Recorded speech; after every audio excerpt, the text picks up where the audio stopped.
Okay, ಈ ದರ್ಶನ್ ಪ್ರಕರಣದಲ್ಲಿ ಅವರು ಮತ್ತು ಅವರ ತಂಡಕ್ಕೆ ಒಂದು 14 ದಿನ ನ್ಯಾಯಾಂಗ ಇದು ಬಂಧನ ವಿಸ್ತರಣೆ ಆಗಿದೆ. ಸಹಜವಾಗಿ ಆಗಲೇಬೇಕಿತ್ತು ಕಾನೂನು ಪ್ರಕಾರ, ಬಿಕಾಸ್ ನ್ಯಾಯಾಂಗ ಬಂಧನ ವಿಸ್ತರಣೆ ಆಗಬೇಕು. ಅವ್ರನ್ನೇನು ರಿಲೀಸ್ ಮಾಡೋಕ್ಕಾಗಲ್ಲ, ಯಾಕಂದ್ರೆ ಅವ್ರು ಬೇಯ್ಲು ಹಾಕಿಲ್ಲ, ನ್ಯಾಯಾಲಯ ಕೊಟ್ಟಿಲ್ಲ. ಎಲ್ಲ ಆರೋಪಿಗಳನ್ನ ಪರಪ್ಪನಗ್ರಹಾರ ಮತ್ತು ತುಮಕೂರಿನಿಂದ ವಿಡಿಯೋ ಕಾನ್ಫರೆನ್ಸ್ ಮೂಲಕ ಹಾಜರುಪಡಿಸಿದ್ರು. ಪ್ರತಿಯೊಬ್ಬರ ಹೆಸರನ್ನು ಕೋರ್ಟ್ ಸಿಬ್ಬಂದಿ ಕೂಗಿದಾಗ ಎಲ್ಲರೂ ಕೈ ಎತ್ಬಿಟ್ಟು ನಾನೇ ನಾನೇ ನಾನೇ ಅಂತ ಹೇಳಿದ್ರಂತೆ. ಆಮೇಲೆ ನ್ಯಾಯಾಧೀಶರು ವಿಚಾರಣೆ ಮಾಡಿ ನಡೀರಿ ಎಲ್ಲರೂ 18ನೇ ತಾರೀಕುವರೆಗೆ ಖಾಲಿ ಮಾಡಿ ಅಂದ್ಬಿಟ್ಟು ಕಳಿಸ್ಕೊಟ್ಟಿದ್ದಾರೆ. ಈ ಮಧ್ಯದಲ್ಲಿ ನ್ಯಾಯಮೂರ್ತಿಗಳು ಅಂದರೆ ವಕೀಲರು ರಿಮಾಂಡ್ ಕಾಪಿ ಬೇಕು ಅಂತಿದ್ದಾರೆ, ಕೊಟ್ಟಿದ್ದಾರೆ ರಿಮಾಂಡ್ ಕಾಪಿನ. ರಿಮಾಂಡ್ ಕಾಪಿನಲ್ಲಿ ಒಂದಷ್ಟು ಹೊಸ ಅಂಶಗಳೇನೇನೋ ಬಂದಿದೆ. ಅವ್ರ ಗ್ಯಾಂಗಿಂದ 74 ಲಕ್ಷ ಸೀಸ್ ಆಗಿದ್ದು, ಪಟ್ಟಣಗೆರೆ ಶೆಡ್ದು CCTV, ಮತ್ತು ಅವರು ಪವಿತ್ರ ಅನ್ನೋರ ಲ್ಯಾಪ್ಟಾಪ್ನೇನೋ ಜಪ್ತಿ. ಲ್ಯಾಪ್ಟಾಪ್ ಜಪ್ತಿ, ಅದರೊಳಗಡೆ ಏನಿದೆಯೋ ಯಾವನು ಗೊತ್ತು, ಫಿಲಮ್ ಇರ್ಬೋದು, ಯಾರು ಗೊತ್ತಾಗಲ್ಲ ಏನಿದೆಯೋ ಒಟ್ಟಲ್ಲಿ ಜಪ್ತಿ. ಬೇರೆಯವರ ಹೆಸರಿನಲ್ಲಿ ಆರೋಪಿಗಳಿಂದ ಸಿಮ್ ಖರೀದಿ. ಪ್ರಕಾಶ್ ನಗರದ ಹೇಮಂತ್ ಹೆಸರಿನಲ್ಲಿ ದರ್ಶನ್ ನಂದೀಶ್ ಅಂತ ಸಿಮ್ ಅಂತ ಏನೋ ಖರೀದಿ ಮಾಡಿರೋದು. ಬಸವೇಶ್ವರ ನಗರದ ಮನೋಜ್ ಹೆಸರಿನಲ್ಲಿ ಪವಿತ್ರ ಗೌಡ ಅನ್ನೋರು ಸಿಮ್ ಖರೀದಿ ಮಾಡಿರೋದು. ಸಿಮ್ ಕೊಡಿಸಿದವ್ರಿಗೂ ನೋಟಿಸು ಈಗ ಮುಂದೆ ಕೊಡ್ತಾರಂತೆ. ಆ ಪವಿತ್ರ ಗೌಡ ಅನ್ನೋರು ಸ್ನೇಹಿತೆ ಯಾರೋ ಹೋಗಿದ್ದಲ್ಲ, ದರ್ಶನ್ ಎಲ್ಲ ಮೀಟ್ ಮಾಡಿದ್ರು ಅಂತಿದ್ರಲ್ಲ, ಅವ್ರ ಸಮತ, ಅವ್ರಿಗೂ ನೋಟಿಸ್ ಕೊಡ್ತಾರಂತೆ. ಕೊಡ್ರೆ ಎಲ್ಲರಿಗೂ ಹತ್ಲ ಕಡೆಗೆ. ಅವ್ರ ಆಪ್ತ ನಟ ಯಾರೋ ಯಶಸ್, ಯಾರವರು ಪಾರ್ಟಿಯಲ್ಲಿ ಅವರು ಇದ್ರು ಒಬ್ರು ಅಂತ, ಹೌದಾ, ಅವ್ರಿಗೂ ನೋಟಿಸಾ? ಓಕೆ. ಮತ್ತು ಈ ದುಡ್ಡನ್ನು ಕೊಟ್ಟಾಗ ಯಾರೋ ಮೋಹನ್ ರಾಜ್, ಅವ್ರಿಗೂ ನೋಟಿಸು. ಕೆಲಸ ಮಾಡ್ತಿದ್ದವ್ರಿಗೆ ಎಲ್ಲನೂ ನೋಟಿಸ್ ನೋಟಿಸ್ ನೋಟಿಸ್ ಕೊಟ್ಟ ಕಡೆ ಕರ್ಕೊಂಬರ್ತಾರಂತೆ. ಹೇಳಿಕೆಗಳನ್ನ ಸಂಗ್ರಹ ಮಾಡಿ ಹೇಳಿದ್ದಾರೆ, ಮಣ್ ಕಾಪಿಲೆಲ್ಲ ಹೇಳಿದ್ದಾರೆ. ಇವ್ರನ್ನೆಲ್ಲ ಸಾಕ್ಷಿಗಳಾಗಿ ಪರಿಗಣಿಸ್ತೀವಿ ಅಂತ ಹೇಳಿದ್ದಾರೆ. ಇನ್ನು ರೇಣುಕಾಸ್ವಾಮಿ ಕೊಲೆ ಪ್ರಕರಣದಲ್ಲಿ ಜೈಲು ಸೇರಿರುವಂತಹ ನಟ ದರ್ಶನ್ ಬಗ್ಗೆ ಮಾಜಿ ಸಂಸದೆ ಸುಮಲತಾ ಅವರು ಕೊನೆಗೂ ಮೌನ ಮುರಿದಿದ್ದಾರೆ. ಸಾಮಾಜಿಕ ಜಾಲತಾಣದಲ್ಲಿ ಪೋಸ್ಟ್ ಒಂದನ್ನು ಹಾಕಿದ್ದಾರೆ. ನಾನು ಬದುಕಿರುವವರೆಗೂ ದರ್ಶನ್ ಅನ್ನ ಹಿರಿಯ ಮಗನೇ. ಇಂತಹ ಸ್ಥಿತಿಯಲ್ಲಿ ಮಗನನ್ನ ನೋಡಲು ಯಾವ ತಾಯಿಗೂ ಸಹಿಸಲ್ಲ. ದರ್ಶನ್ರನ್ನ 25 ವರ್ಷಗಳಿಂದ ಬಲ್ಲೆ. ಕೊಲೆ ಮಾಡುವಂತಹ ವ್ಯಕ್ತಿತ್ವ ದರ್ಶನ್ ಅವರದ್ದಲ್ಲ. ದರ್ಶನ್ ಅನ್ನ ಆರೋಪಿ ಸ್ಥಾನದಲ್ಲಿ ನೋಡೋದಕ್ಕೆ ಸಾಧ್ಯ ಆಗಿಲ್ಲ, ನೋವಾಗ್ತಾ ಇದೆ. ಪ್ರಕರಣದಲ್ಲಿ ಬಡ ಕುಟುಂಬಗಳಿಗೂ ಕೂಡ ಸಂಕಷ್ಟ ಆಗಿದೆ. ರೇಣುಕಾಸ್ವಾಮಿ ಕುಟುಂಬಕ್ಕೂ ನ್ಯಾಯ ಸಿಗಲಿ. ನಮ್ಮಲ್ಲಿ ಯಾರೂ ಕಾನೂನಿಗಿಂತ ಬೇಲಲ್ಲ, ನಾವು ಅದನ್ನ ಗೌರವಿಸಬೇಕು. ಅಭಿಮಾನಿಗಳು ಸ್ವಲ್ಪ ನೆಗೆಟಿವ್ ಕಮೆಂಟ್ ಮಾಡೋದನ್ನ ಬೇಡ, ಬಿಟ್ಬಿಡಿ. ದರ್ಶನ್ಗೆ ನಿಮ್ಮೆಲ್ಲರ ನೈತಿಕ ಬೆಂಬಲ ಅಗತ್ಯ ಇದೆ, ಎದೆಗುಂದು ಬೇಡಿ ಅಂತ ಸತ್ಯಮೇವ ಜಯತೆ ಅಂತ ಪೋಸ್ಟ್ ಅನ್ನ ಹಾಕೊಂಡಿದ್ದಾರೆ. ದರ್ಶನ್ ಅವ್ರು ಎಲ್ರಿಗೂ ಒಂದು ಹೆಲ್ಪ್ ಮಾಡುವಂಥ ಒಂದು ನೇಚರು. ನನ್ನ ಮನಸ್ಸು, ನಾನು ಅವನ ಒಂದು ಮಗನಾಗಿ ನಾನು ನೋಡಿಕೊಂಡು ಬಂದಿದ್ದೀನಿ. ಒಬ್ಬ ತಾಯಿಯಾಗಿ ನಾನು ಖಂಡಿತ ನನ್ನ ಮಗ ಈ ರೀತಿ ಮಾಡಿರಲ್ಲ ಅಂತ ನನಗೆ ಅನಿಸ್ತಾ ಇದೆ. ಅದೇನಿದ್ರು ಪೊಲೀಸು, ಕೋರ್ಟು ಅಲ್ಲಿ ಪ್ರೂವ್ ಆಗಬೇಕು, ಸಾಬೀತಾಗಬೇಕು. ಖಂಡಿತ ಐ ರೆಸ್ಪೆಕ್ಟ್ ದ ಲಾ. ಕಾನೂನಿಗಿಂತ ನಾವು ಯಾರೂ ದೊಡ್ಡವರಲ್ಲ. ಅವ್ರು ಹೇಳಿದ್ದು ಸರಿ, ಅವರ ಪರ್ಸನಲ್ ಭಾವನೆ ಏನು ಬೇಕಾದ್ರೂ ಇರ್ಬೋದು. ಮತ್ತು ಅವರ ಬಗ್ಗೆ, ನಟ ದರ್ಶನ್ ಬಗ್ಗೆ ಯಾರಿಗೋ ಒಬ್ರಿಗೋ ಅವ್ರು ಮಾಡಿದ್ದಾರೆ, ಅವರೇ ಕೊಲೆಗಾರ ಅನ್ನೋ ನಿರ್ಧಾರಕ್ಕೆ ಯಾರೋ ಒಬ್ಬ ಬಂದೂ ಇರ್ಬೋದು. ಎರಡೂ ಸರಿಯಲ್ಲ. ಮಾಡಿದ್ದಾರೆ ಅನ್ನುವ ಭಾವನೆಯೂ ಆಗಲ್ಲ, ಮಾಡಿಲ್ಲ ಅನ್ನೋ ಭಾವನೆಯೂ ಆಗಲ್ಲ. ಎರಡೂ ನ್ಯಾಯಾಲಯದಲ್ಲೇ ಅಂತಿಮವಾಗಿ ಅದು ಇತ್ಯರ್ಥವಾಗಬೇಕು. ಕೊಲೆ ಎಂದಲೋ, ಕೊಲೆಗೆ ಪ್ರಚೋದನೆ ಎಂದಲೋ, ಕೊಲೆಗೆ ಸುಪಾರಿ ಕೊಟ್ಟರು ಎಂದಲೋ, ಅಥವಾ ಅಪಹರಣ ಮಾಡಿದ್ರು ಅಂತಲೋ, ಅಥವಾ ಹಿಂಸೆ ಮಾಡಿದರು ಅಂತಲೋ, ಯಾವುದೇ ಆರೋಪ ಇದ್ದರೂ ಎಲ್ಲವೂ ಅಲ್ಲಿ ಪ್ರೂವ್ ಆಗಬೇಕು.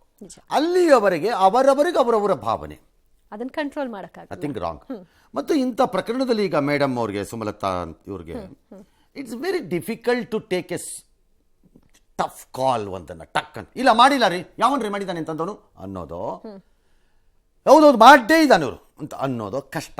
ಕಾರಣ ಒಂದು ಕಡೆ ಆ ಸಂಬಂಧ, ಎರಡನೇ ಕಡೆ ಸಾರ್ವಜನಿಕ ಜೀವನದಲ್ಲಿ ಇದ್ದಾಗ ಇನ್ನೊಂದು ಕುಟುಂಬವು ನೋವಿನಲ್ಲಿದೆ ಎಂಬ ಅರಿವು ಇರಲೇಬೇಕಾದ ಪರಿಸ್ಥಿತಿ. ಒಬ್ಬ ಅಭಿಮಾನಿಗೆ ಈ ಕಷ್ಟ ಬರಲ್ಲ. ಮಾಡಿಲ್ಲ ಸರ್ ನಮ್ಮ ಬಾಸ್ ಕ್ಲಿಯರ್ ಕಟ್ ಆಗಿ ಹೇಳ್ಕೊಂಡು ಹೋಗ್ತಾ ಇರ್ಬೋದು ಅವರು. ಇದು ಹಾಗಲ್ಲ. ಸಾರ್ವಜನಿಕ ಜೀವನದಲ್ಲಿ ಇದ್ದಾಗ you cannot take such calls. It's ಬಹಳ ಕಷ್ಟದ ಸಂದರ್ಭ, ಅದು ಬ್ಯಾಲೆನ್ಸ್ ಮಾಡೋದು ಕಷ್ಟ ಹೇಳಿದ್ದಾರೆ. ಎಸ್, ವಿಡಿಯೋ ಕಾನ್ಫರೆನ್ಸ್ ಮೂಲಕ ಜಡ್ಜ್ ಮುಂದೆ ಹಾಜರಾದಾಗ ದರ್ಶನ್ ಪವಿತ್ರ ಅನ್ನೋರು ಮುಖಾಮುಖಿ ಆಗಿದ್ದಾರಂತೆ. ಓಕೆ, ಬಟ್ ಅವರಿಬ್ಬರು ಭೇಟಿ ಮಾಡ್ತಾರೆ, ಅವಕಾಶ ಕೊಡಬೇಡಿ ಅಂತ ಅವ್ರ ಕುಟುಂಬಸ್ಥರು ಹೇಳಿದ್ರಂತೆ. ಪವಿತ್ರ ಗೌಡನ ದರ್ಶನ್ ಪತ್ನಿ ತುಲಗಿಸಿದ್ದಕ್ಕೆ ಅವ್ರ ಪತ್ನಿನ ಕಾಗದ ಬರೆದಿದ್ರು ಅಂದ್ವಲ್ಲ ನಿನ್ನೆ, ಹಾಗೆಲ್ಲ ಉಲ್ಲೇಖಿಸಬಾರ್ದು ನೀವು ಅಂತ. ಸರಿ, ಓಕೆ. ಈ ಮಧ್ಯೆ ಅವ್ರ ತಾಯಿನೂ ಮೀಟ್ ಮಾಡಿದ್ರಲ್ವಾ, ಅವ್ರ ಎಷ್ಟು 7 ವರ್ಷ 5-6 ವರ್ಷದಿಂದ ಎಷ್ಟೋ ಮಾತಾಡಿರ್ಲಿಲ್ವೋ, ಏನೋ ಮುನಿಸ್ಕೊಳ್ಳೋವೇನೋ ಆಗಿತ್ತಂತೆ. ಈಗ ಅವರೇನೋ ಬುದ್ಧಿವಾದ ಹೇಳಿದಾರಂತೆ. Okay, all right. A5 ಆರೋಪಿ 5ನೇ ನಂದೀಶ್ ಅನ್ನೋ ಕುಟುಂಬಸ್ಥರು ಇವತ್ತು ಪರಪ್ಪನಗ್ರಹಾರಕ್ಕೆ ಹೋಗಿ ಕಣ್ಣೀರು ಹಾಕಿದ್ದಾರೆ. ಕಾರಣ, ನಮಗೆ ಯಾರೂ ವಕೀಲರನ್ನ ನೇಮಿಸಿಲ್ಲ, ನಮಗೆ ವಕೀಲರನ್ನ ನೇಮಿಸ್ಕೊಳ್ಳೋಷ್ಟು ಶಕ್ತಿನೂ ಇಲ್ಲ, ಏನು ಮಾಡೋದು ಅಂತ ಅಳಲು ತೋಡಿದ್ದಾರಂತೆ. ಏನಿಲ್ಲ, ಕಾನೂನು ಪ್ರಾಧಿಕಾರ ಇರುತ್ತೆ, ನಿಮಗೆ ಪುಕಟೆ ಕಾನೂನು ನೆರವು ಕೊಡೋದಕ್ಕೆ ಅವಕಾಶಗಳು ಇರುತ್ತೆ, ಪಡ್ಕೋಬೋದು ಬೇಕಿದ್ರು ಆ ಫ್ಯಾಮಿಲಿ. ಅಂಥ ಕಷ್ಟದಲ್ಲಿ ಇದ್ದರೆ ಆ ಫ್ಯಾಮಿಲಿಗೆ ನಾನು ಹೇಳ್ತಿರೋದು ಓಕೆ, ಉಚಿತ ಕಾನೂನು ನೆರವು ವ್ಯವಸ್ಥೆ ಇರುತ್ತೆ. ಮ್ಯಾಜಿಸ್ಟ್ರೇಟ್ ಮುಂದೆ ಅದಕ್ಕೆ ಹೇಳಿ ಆ ಕಡೆಯಿಂದನೇ ಒಂದು ಲಾಯರ್ ಬೇಕಾದ್ರೆ ಹಾಕಿಸ್ಕೋಬೋದು ಅವರು. ಯಾರೂ ಇಲ್ಲ ಅಂತ ಅನ್ಕೋಬಾರ್ದು. ನಮ್ಮ ವ್ಯವಸ್ಥೆ ಎಷ್ಟು ಅದ್ಭುತವಾಗಿದೆ ಅಂದರೆ ಎಲ್ಲದಕ್ಕೂ ಒಂದು ಉತ್ತರವನ್ನು ಇಟ್ಟಿದೆ. ಅದನ್ನು ಬಳಕೆ ಮಾಡುವುದು ಮತ್ತು ಬಳಕೆ ಮಾಡಲು ಸಾಧ್ಯವಾಗುವ ಸ್ಥಿತಿಯಲ್ಲಿರುವುದು ಮುಖ್ಯ ಅಷ್ಟೇ. ಓಕೆ, ಸೊ ಹಾಗಾಗಿ ಆ ಕುಟುಂಬ ಆ ಥರದ ಪರಿಸ್ಥಿತಿ ಬಂದಿರೋ ಅದನ್ನು ಮಾಡ್ಕೋಬೋದು ಆಪ್ಷನ್. ಆಲ್ ರೈಟ್ ಅಲ್ವಾ? ಈ ಮಧ್ಯೆ ಯಾರೋ ಒಬ್ಬರು ಚಿತ್ರ ಸಾಹಿತಿ ನಾಗೇಂದ್ರ ಪ್ರಸಾದ್ ಅವರು ಕೋಪದ ಕೈಗೆ ಬುದ್ಧಿ ಕೊಡಬಾರ್ದು, ಅಕಸ್ಮಾತ್ ತಪ್ಪು ಮಾಡಿದರೆ ಎಲ್ಲರಿಗೂ ಆಗೋ ಥರ ಶಿಕ್ಷೆ ಆಗಲಿ, ರೇಣುಕಾಸ್ವಾಮಿ ಆತ್ಮಕ್ಕೆ ಶಾಂತಿ ಸಿಗಲಿ. It's A very general statement. ಕೋಪದ ಕೈಗೆ ಶಿಕ್ಷೆ ಬುದ್ಧಿ ಕೊಡಬಾರ್ದು, ಓಕೆ. ತಪ್ಪು ಮಾಡಿದರೆ ಅಕಸ್ಮಾತ್ ಶಿಕ್ಷೆ ಆಗಲಿ, ಎಲ್ಲರೂ ಅದನ್ನೇ ಹೇಳದ, ಯಾರಿಲ್ಲ ಏನು ಹೊಸದಾಗಿ ಯಾರು ಹೇಳೋಕ್ಕಾಗ್ತಿಲ್ವಲ್ಲ ಇಲ್ಲಿ. ಹೌದು, ಎಲ್ಲರಿಗೂ ಆಗೋಂಗೆ ಶಿಕ್ಷೆಗಳು ಎಲ್ಲರಿಗೂ ಆಗೋಂಗೇ ಆಗೋದು. ಸ್ಪೆಷಲ್ ಕೇಸ್ IPC ನಲ್ಲಿ ಅವ್ರು ಯಾರವರು ಅವ್ರೀಗ ಅವ್ರಿಗೆ ಆ ಪುಸ್ತಕ ಇನ್ನೊಂದು IPC ಬುಕ್ ಇದೆಯಲ್ಲ ಅದ್ರ ಪ್ರಕಾರ ಕೊಡೋಣ ಶಿಕ್ಷೆ ಅಂತ ಏನಿಲ್ವಲ್ಲ.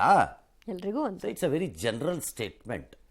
ಈ ಚಿತ್ರರಂಗದಲ್ಲಿ ಭಾಳ ಜನದ ಸ್ಟೇಟ್ಮೆಂಟ್ಗಳು ನೋಡಿದಾಗ ನನಗೆ ಏನು ಅನ್ನಿಸ್ತಿದೆ ಅಂತಂದರೆ, ಹಾಂ ಸರ್, ಒಂದು ಸ್ಟೇಟ್ಮೆಂಟ್ ಕೊಡಬೇಕು, ಆ ಮೂಲಕ ನಾನು ಇದರಲ್ಲಿ ಮಾತಾಡಿದ್ದೀನಿ ಮೌನಕ್ಕಿಲ್ಲ ಅನ್ನೋದನ್ನು ತೋರಿಸಬೇಕು.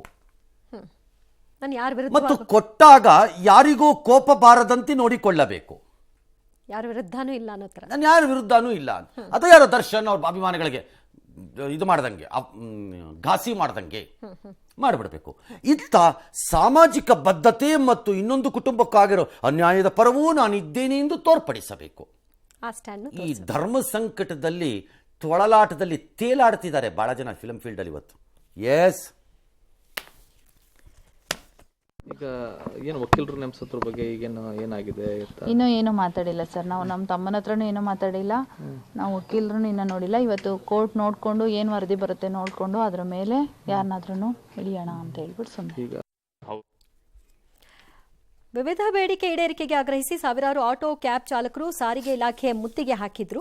ಸಾವಿರಾರು ಆಟೋ ಕ್ಯಾಬ್ಗಳನ್ನು ರಸ್ತೆಗೆ ಇಳಿಸಿ ಶಾಂತಿನಗರದ BTS ರೋಡ್ ಬ್ಲಾಕ್ ಮಾಡಿ ಆಕ್ರೋಶ ವ್ಯಕ್ತಪಡಿಸಿದ್ರು.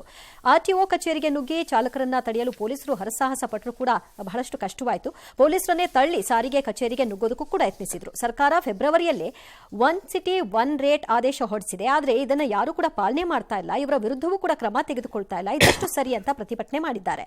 ಸಾರಿಗೆ ಇಲಾಖೆ 11 ವಿಶೇಷ ತಂಡ ರಚಿಸಿದ್ದು ನಾಳೆಯಿಂದ ಬೈಕ್ ಟ್ಯಾಕ್ಸಿ ಮೇಲೆ ರೇಡ್ ಮಾಡುತ್ತಂತೆ. ಹಾಗಾದ್ರೆ ಇವ್ರ ಬೇಡಿಕೆ ಏನು ನೋಡೋಣ.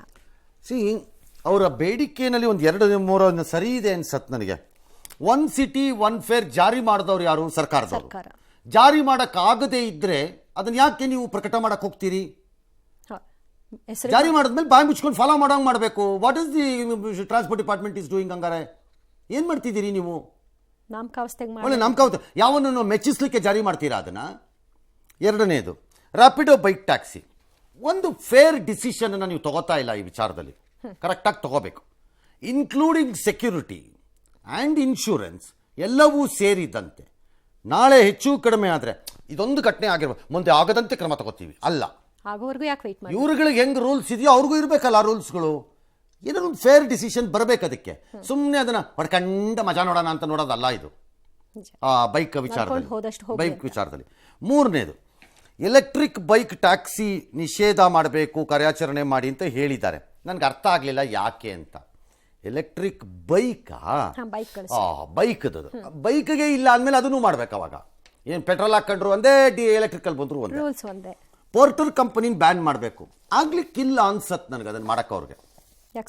It's any other company like A Flipkart, Amazon ಅಥವಾ ಅದು ಜೊಮ್ಯಾಟೋನೋ ಫುಡ್ ತಂದು ಕೊಡೋದು, ತಿಂಡಿ ತಂದು ಕೊಡೋದು, ಏನೋ ಅದು ಇನ್ನೊಂದು ಕಂಪನಿ ಅದು. ಐ ಡೋಂಟ್ ಥಿಂಕ್ ಅದನ್ನು ಬ್ಯಾನ್ ಮಾಡೋಕ್ಕಾಗತ್ತೆ ನಿಮ್ಗೆ ಅಂತ ನನಗೆ ಅನಿಸಿಲ್ಲ, ಗೊತ್ತಿಲ್ಲ ನನಗಂತೂ. ಸ್ಕೂಲ್ ವಾಹನಗಳಿಗೆ ಪರ್ಮಿಟ್ ಕೊಡಬೇಕು. ಅದ್ರಲ್ಲಿ ಏನು ಕಷ್ಟ ಇದೆ? ಕೊಡಿ. ಸ್ಕೂಲ್ ಇನ್ನೂ ಒಳ್ಳೇದಲ್ವೇ ಸರ್ಕಾರಕ್ಕೆ? ಯಾವ್ಯಾವುದು ಸ್ಕೂಲ್ ವಾಹನಗಳಿಗೆ ಪರ್ಮಿಟ್ ನೀಡಬೇಕು ಅಂತ ಆಟೋ ಡ್ರೈವರ್ಗಳು ಯಾಕೆ ಕೇಳ್ತೀರಿ? ಆಟೋಗೆ ಸ್ಕೂಲ್ ವಾಹನದ ರೀತಿ ಕೊಡಿ ಅಂತಾನಾ? ಆಟೋಗೇನೆ. That's a really dangerous proposal. ಸ್ವಲ್ಪ ಸ್ಟಡಿ ಮಾಡ್ಬೇಕು ಅದನ್ನ. ಅದಕ್ಕೊಂದಷ್ಟು ರೂಲ್ಸ್ಗಳನ್ನು ತರಬೇಕಾಗಬಹುದು. ತಂದು ಸ್ಟಡಿ ಮಾಡ್ಬೇಕು. ಎಸ್,